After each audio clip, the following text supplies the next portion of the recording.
Hay catástrofes que se explican por el clima, un fallo técnico o el factor humano. Y hay otras donde todo se entrelaza con algo inexplicable, dejando la sensación de que el destino guiaba hacia ese punto mucho antes del despegue. El vuelo 691 es una de ellas. Yeti Airlines operaba una ruta nacional regular desde Katmandú hacia Pokhara, 200 kilómetros, menos de media hora en el aire. Pokhara es un destino turístico, una ciudad a orillas de un lago con los 8000 del Himalaya de fondo. Esa vista es lo que atrae a la gente. Algunos vienen por las montañas, otros por el silencio, y otros simplemente quieren ver lo que han visto en fotografías. Se puede llegar de distintas formas. El autobús serpentea por carreteras de montaña, se pega a las laderas y avanza lentamente junto a desfiladeros. Es largo y agotador. Los conductores tocan la bocina en cada curva, los pasajeros se marean y tras la ventanilla el abismo acecha a pocos metros de las ruedas. Por eso muchos eligen el avión. Media hora y ya estás allí, sin curvas, sin náuseas, sin ese miedo pegajoso a las alturas cuando el autobús entra en un giro sobre el precipicio. Yeti Airlines vuela con aeronaves del consorcio franco-italiano ATR, turbohélices bimotores para trayectos de corta y media distancia, fiables según las estadísticas. Estos aviones vuelan por todo el mundo, en Escandinavia, en el sudeste asiático, en África, allí donde las distancias son cortas y los aeródromos no siempre son perfectos. El vuelo 691 era operado por un ATR 72500, matrícula 9NANC. El avión fue fabricado en 2007, 15 años sin quejas, mantenimiento regular, inspecciones programadas, sustitución de componentes según el calendario. 2 motores canadienses Pratt & Whitney, diseñados específicamente para la altitud y el calor. Una máquina que conocía estas rutas mejor que la mayoría de los pilotos. Cientos de veces despegó de Katmandú y aterrizó en Pokhara. Cientos de veces sin incidentes. Mañana del 15 de enero de 2023. Aeropuerto Internacional de Tribhuvan, Katmandú. Una mañana cualquiera. El ajetreo habitual de la terminal. Personas con maletas, anuncios en nepalí e inglés, olor a café en la cafetería del segundo piso. El avión se prepara para la salida. Los técnicos terminan la inspección prevuelo. Los camiones de combustible se retiran. Todo va según lo previsto. La tripulación consta de 4 personas, todos nepalíes. El comandante, Kamal Kase, 58 años, piloto instructor, 32 años al mando, 21.900 horas de vuelo. Un hombre que no solo volaba, sino que enseñaba a volar a otros. Durante años, cientos de cadetes pasaron por sus manos. Jóvenes pilotos, que luego se convirtieron en capitanes, recordaban sus lecciones, su forma de explicar y su calma en situaciones difíciles. Si en la aviación existe el concepto de fiable, Kamal Kase era su encarnación. Sus colegas confiaban en él incondicionalmente. La dirección le asignaba los vuelos complicados. Era de los que no entran en pánico, de los que lo han visto todo y saben qué hacer. La copiloto, Anju Katiwada, 44 años, 16 años en la aviación civil, 6.400 horas de vuelo. Una de las 6 mujeres piloto de la compañía.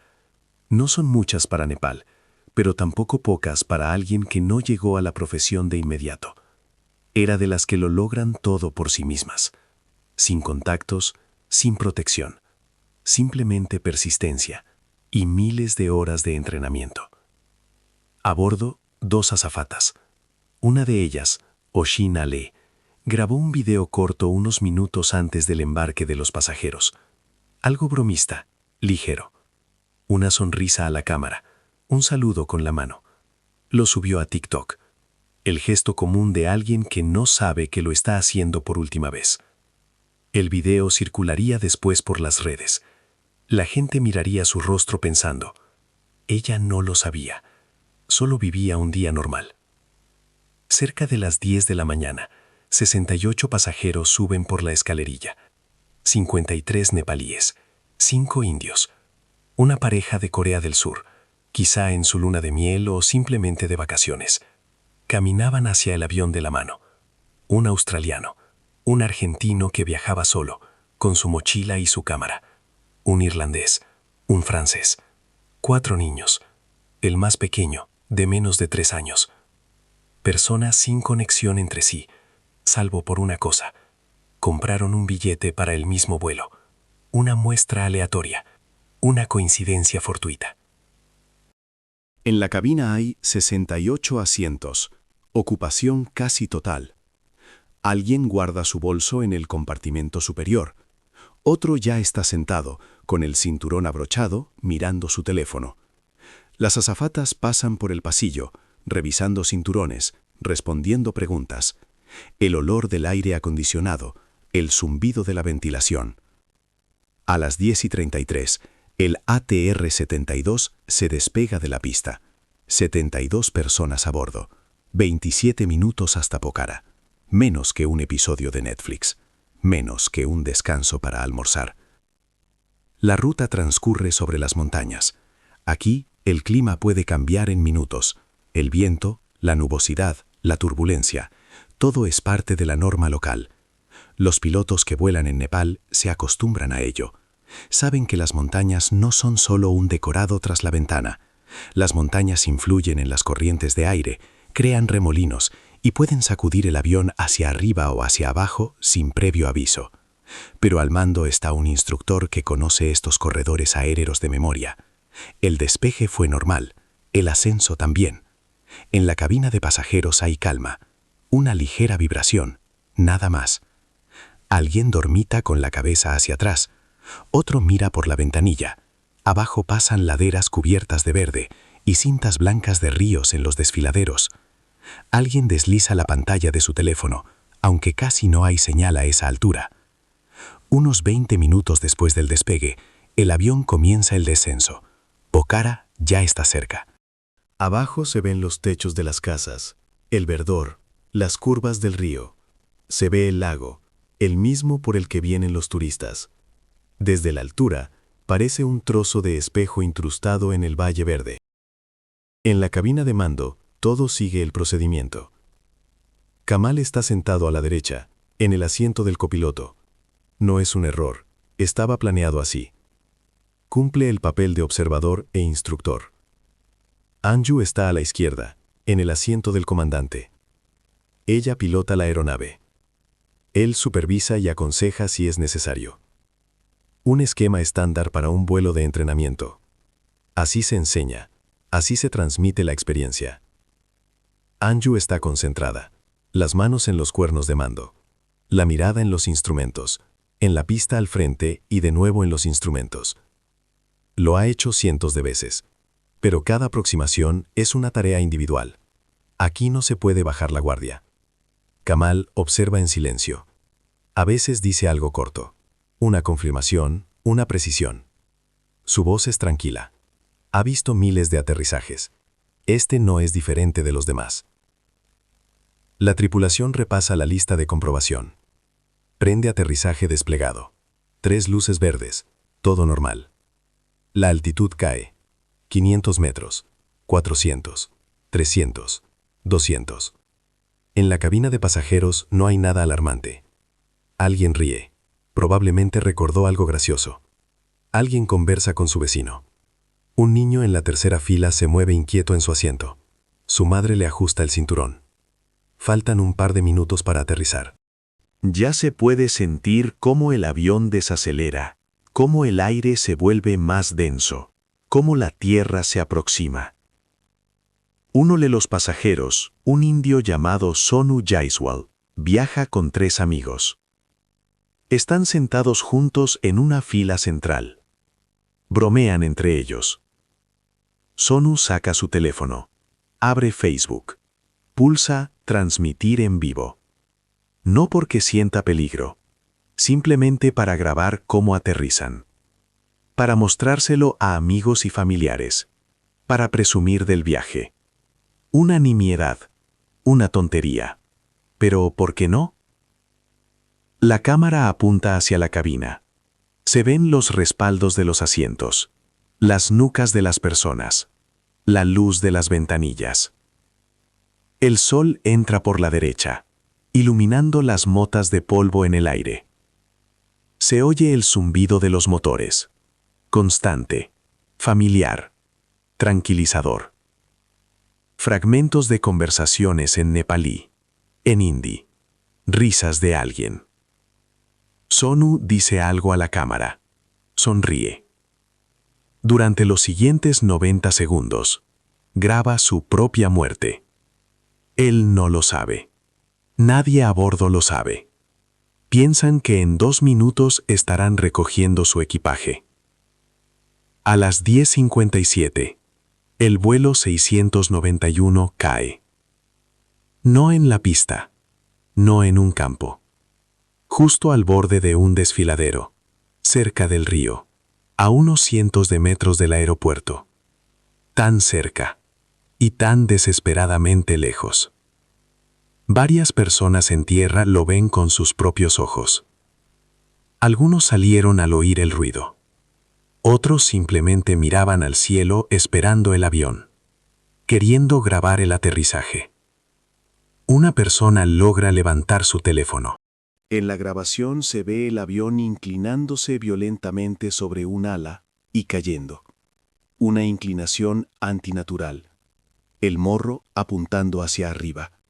Y luego, la caída. Unos segundos después, una columna de humo negro se eleva sobre los árboles. Silencio. Y luego, los gritos de la gente que corre hacia el lugar del impacto, dándose cuenta de que ya no tiene sentido correr. Los rescatistas llegan rápido.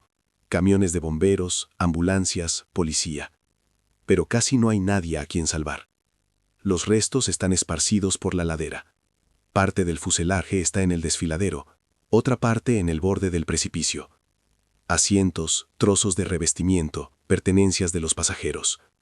Una maleta abierta por el impacto, de ella cayó un juguete infantil. Un oso de peluche, casi intacto. Yace sobre la hierba como si alguien lo hubiera colocado allí. Cerca, aquello que es imposible mirar. De entre los restos recuperan 71 cuerpos. La mayoría, en fragmentos. No se logra identificar a todos de inmediato. A algunos los identificarán después por ADN, por registros dentales o por joyas. Algunos pasajeros, al parecer, sobrevivieron al impacto inicial, pero quedaron atrapados entre los restos en llamas. No pudieron salir.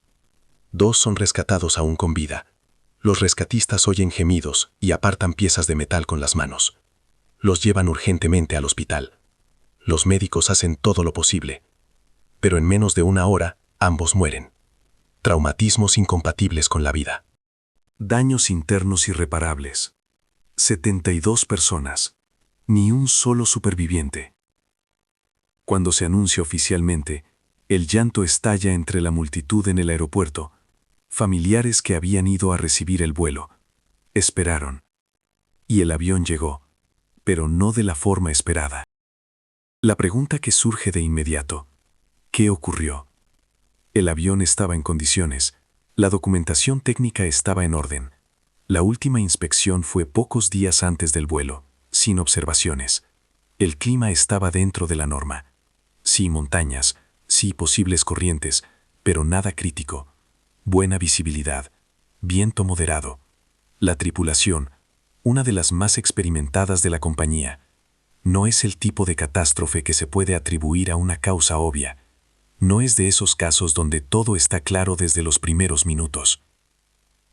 Los expertos prestan atención al video grabado desde tierra. Unos segundos antes de caer, el morro del avión se eleva bruscamente, demasiado. Luego, el ala izquierda se desploma. La máquina parece perder su apoyo, hundiéndose en el aire. Un movimiento imposible de corregir a esa altura. Son los signos clásicos de una entrada en pérdida, stall. Pérdida de sustentación, pérdida de velocidad, pérdida de control. La entrada en pérdida es cuando el avión deja de volar, cuando el aire ya no sostiene el ala, cuando la velocidad cae por debajo del punto crítico y la máquina simplemente se desploma. A gran altitud se puede corregir, bajar el morro, ganar velocidad, nivelar. A 200 metros no hay tiempo. ¿Pero por qué? ¿Por qué un avión en buen estado, con una tripulación experimentada, entró en pérdida durante la aproximación? Pocas horas después de la catástrofe, las autoridades de Nepal crean una comisión. Al día siguiente, los rescatistas encuentran los registradores de vuelo, ambos, el de voz y el de parámetros. Cajas naranjas, abolladas pero íntegras. Las cajas negras se envían a Singapur. Allí hay equipos de descifrado y especialistas capaces de leer esos datos. Pasa una semana. 2. 3. Las familias esperan respuestas. Los periodistas hacen preguntas. La aerolínea calla. Las autoridades dicen, la investigación continúa. Un mes después se publica el informe preliminar. En él aparece la transcripción del último minuto de conversaciones en cabina y los datos paramétricos que lo explican todo. Y nada.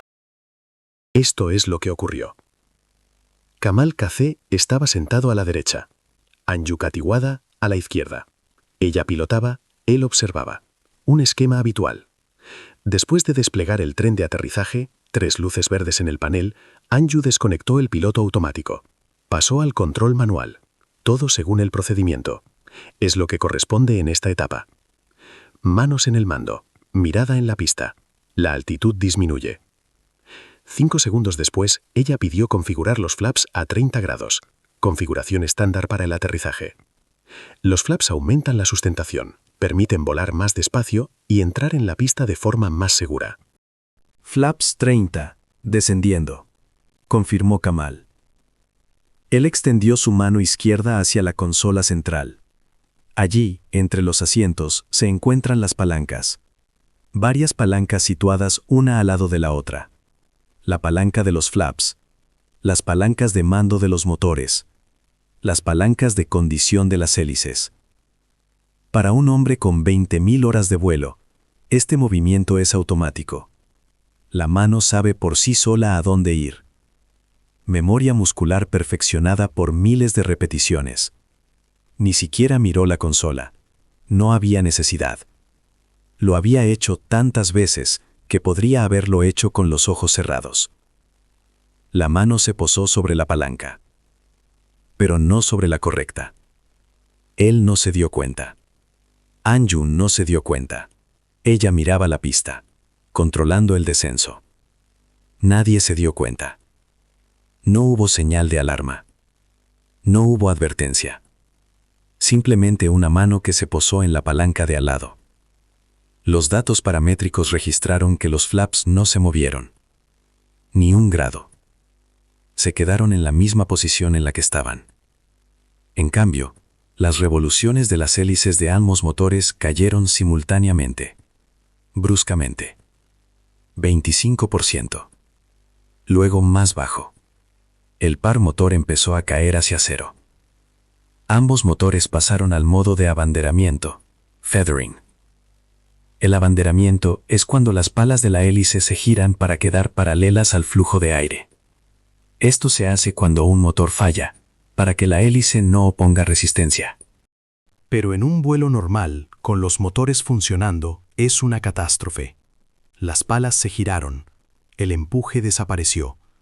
Ambos motores, que un segundo antes tiraban del avión hacia adelante, se convirtieron en peso muerto.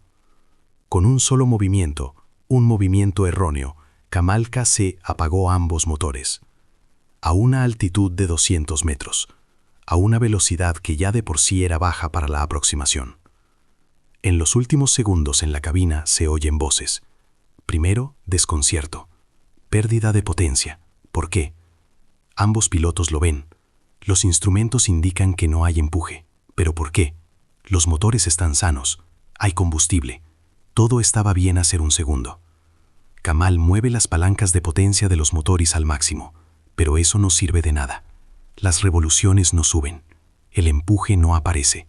Las hélices ya están en bandera. Necesitan la otra palanca, esa misma que él movió por error. Pero él no lo entiende. Anju no lo entiende. En los instrumentos no hay una indicación clara de lo que ha pasado. Solo está el resultado. No hay potencia. Intentan hacer algo. En sus voces hay una tensión creciente. No es pánico. Son profesionales. Es incomprensión. No saben qué ha sucedido. luchan contra la consecuencia sin ver la causa. Segundos. Solo tienen segundos. El avión pierde velocidad. Sin empuje, sin motores, es simplemente un planeador. Un planeador pesado que no está diseñado para planear. El morro se eleva. Es un intento instintivo de mantener la altitud, pero es un error. Eso acelera la entrada en pérdida. El ala cae. El ala izquierda se desploma. Pérdida. Tierra.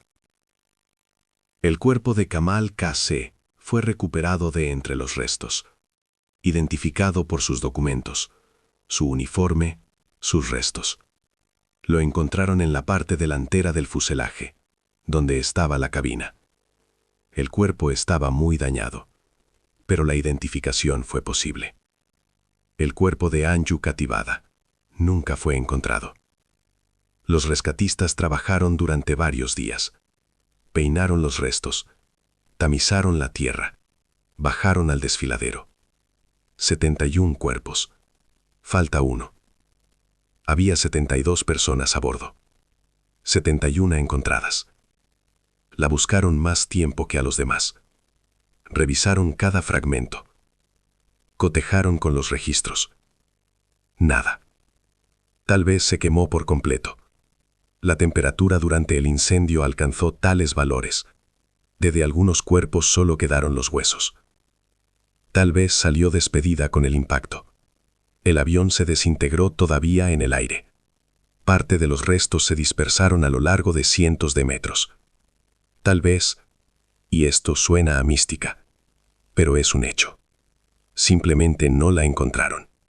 Entre todo este caos, entre los restos y la ceniza, un cuerpo desapareció. Ella entró en la aviación para estar más cerca de su marido, a quien el cielo se había llevado, y el cielo se la llevó a ella, por completo. Anju Katibada no entró en la aviación de inmediato. En el año 2006 tenía 27 años, una mujer común, una madre joven, con un niño de 1 año en brazos. Un niño que apenas empezaba a caminar. Su marido era copiloto en Yeti Airlines. Volaba en vuelos de carga. No era un trabajo tan prestigioso como el transporte de pasajeros, pero era estable. A él le gustaba volar. Ella lo amaba a él. Ese año, él murió. Un vuelo de carga. El avión transportaba alimentos a una zona remota a donde no se puede llegar por carretera. En Nepal hay muchos lugares así, pueblos aislados del mundo a donde todo se entrega por aire, comida, medicinas, combustible. Aviones pequeños que aterrizan en pistas cortas excavadas en las laderas de las montañas. Algo salió mal. Los detalles, como de costumbre, son escasos. Los informes oficiales en Nepal no siempre se publican por completo. Los 9 miembros de la tripulación murieron, su marido entre ellos. Se enteró por la noche. Llamaron de la compañía. La voz al teléfono, oficial, compasiva. Palabras que no significan nada. Lo sentimos. Hicimos todo lo posible. Reciba nuestras condolencias. Se quedó sola, con un niño, con el vacío, con las fotografías en la pared y su uniforme en el armario. La gente afronta el duelo de diferentes maneras. Algunos se encierran en sí mismos, se retraen, dejan de vivir, empiezan a existir. Otros se rompen, y no es una metáfora, es literal. Algo por dentro se quiebra, y la persona ya no puede recomponerse. Otros se enfurecen con el destino, con Dios, con la aerolínea, con el mundo entero. Y otros, y esto es una rareza, transforman el dolor en combustible. Toman todo ese duelo, todo ese horror, y hacen algo con él. No lo dejan ir, no lo olvidan, lo utilizan. Anju recibió la indemnización del seguro. Era el dinero que le correspondía como viuda del piloto. No era una suma enorme, pero era suficiente. Podía haberlo gastado en cualquier cosa, en vivienda, en su hijo, en simplemente vivir unos años sin pensar en el trabajo, curar las heridas, reunir fuerzas. Lo gastó en la escuela de vuelo. Una decisión que a muchos les pareció extraña, incluso descabellada. Tu marido muere en un accidente aéreo, ¿y tú vas a estudiar para ser piloto? ¿A la misma profesión que lo mató? Pero ella no dio explicaciones, no se justificó, simplemente lo hizo. Se fue a los Estados Unidos, dejó al niño con sus padres. Fue difícil, pero no había otra opción. Estudió allí, horas en el simulador, horas en el aire, teoría, práctica, exámenes. El idioma inglés, en el que no se sentía segura, la soledad, la nostalgia por su hijo y la tenacidad. La tenacidad ciega y férrea de alguien que ya lo ha perdido todo y no tiene nada más que temer. Obtuvo la calificación. Regresó a Nepal. En el año 2010, consiguió trabajo como piloto en la misma aerolínea donde trabajaba su marido. No fue una coincidencia, fue su elección, consciente, sufrida. Quería volar donde él volaba, ver lo que él veía, hacer lo que él hacía. Tal vez, y esto ya son conjeturas, pero resultan evidentes, estar más cerca de él, al menos así. Al menos en este cielo, sobre estas montañas, en estas rutas. No podía traerlo de vuelta, pero podía ocupar su lugar. Durante los siguientes 13 años, acumuló 6.400 horas de vuelo. Es mucho. Son miles de vuelos, miles de despegues y aterrizajes, miles de pasajeros que le confiaron sus vidas. Se volvió a casar, no de inmediato. Unos años después, tuvo un segundo hijo. Siguió trabajando. Conciliaba, como concilian millones de mujeres, solo que su trabajo era a 10.000 metros de altura. Sus amigos decían, ella amaba el cielo, de verdad, no como un trabajo, sino como parte de sí misma. Hablaba de volar con la misma expresión facial con la que otros hablan de sus hijos o del amor. Era su lugar, su vida. Quería convertirse en comandante de aeronave, con pleno derecho. No copiloto, no aprendiz, capitana, el asiento izquierdo, la persona principal en la cabina, quien toma las decisiones. El 15 de enero de 2023, ella estaba sentada en el asiento izquierdo, en el puesto del comandante. A su lado, un instructor con 32 años de experiencia. Todo indicaba que pronto obtendría su habilitación. Unos cuantos vuelos más como ese, unas cuantas revisiones más, y se convertiría en capitana. Oficialmente. Por fin. Y entonces, la mano de él se dirigió a la palanca equivocada. Y todo terminó. Tras la catástrofe, cerraron el aeropuerto de Pokhara, por poco tiempo, durante la operación de rescate. Inspeccionaron la pista, comprobaron si había restos, lo abrieron de nuevo. La vida continúa, los aviones deben volar. Al día siguiente, el gobierno de Nepal declaró luto nacional, banderas a media asta. Los funcionarios hacen declaraciones, palabras que no cambian nada.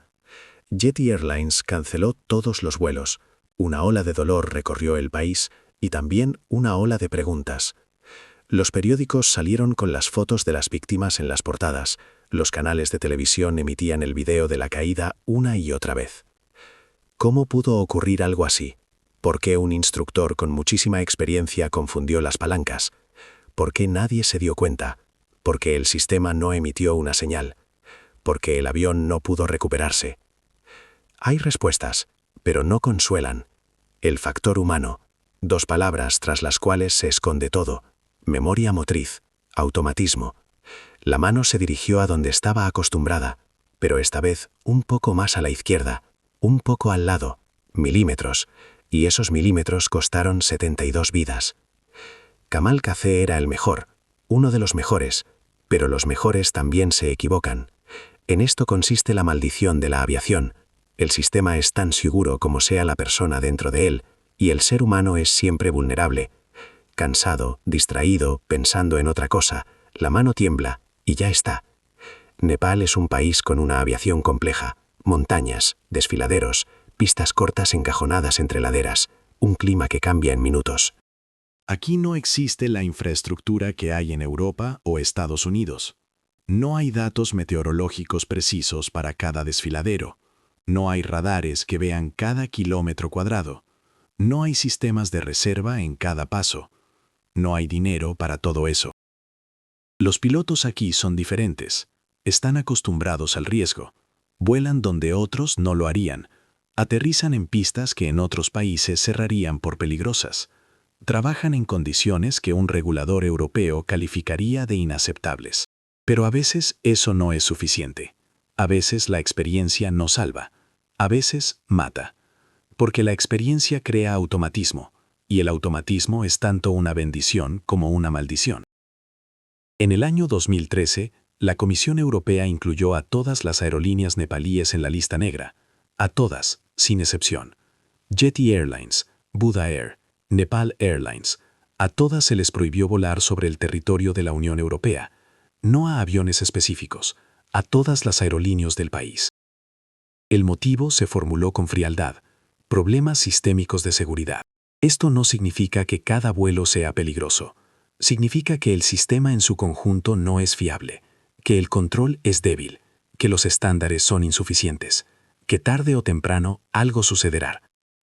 El vuelo 691 se convirtió en un punto más de esa lista, en una prueba más de que el sistema falla, de que muere gente, de que nada cambia, de que tras cada catástrofe hay luto, investigación, promesas, reformas en papel.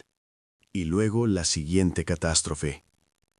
Y en algún lugar de esta historia está la mujer que entró en la aviación para estar más cerca de su marido fallecido, que durante 17 años voló en el mismo cielo, que casi se convierte en capitana, y que murió ella misma, en la misma compañía, en el mismo tipo de ruta, por el error de otro. Una mano que se posó en la palanca equivocada. Su cuerpo nunca fue encontrado. 71 personas fueron encontradas. Ella, no. Se puede decir casualidad. El caos de la destrucción, el fuego, los restos. Se puede decir simplemente mala suerte, no dio tiempo, no llegaron. O se puede no decir nada. Simplemente contemplar esta historia. Todas estas coincidencias. El marido muerto en un accidente aéreo. La esposa que sigue su profesión. 17 años de vuelos. El instructor con una reputación impecable. Su mano que, en el momento decisivo, se posó donde no debía. Y el cuerpo que no fue encontrado.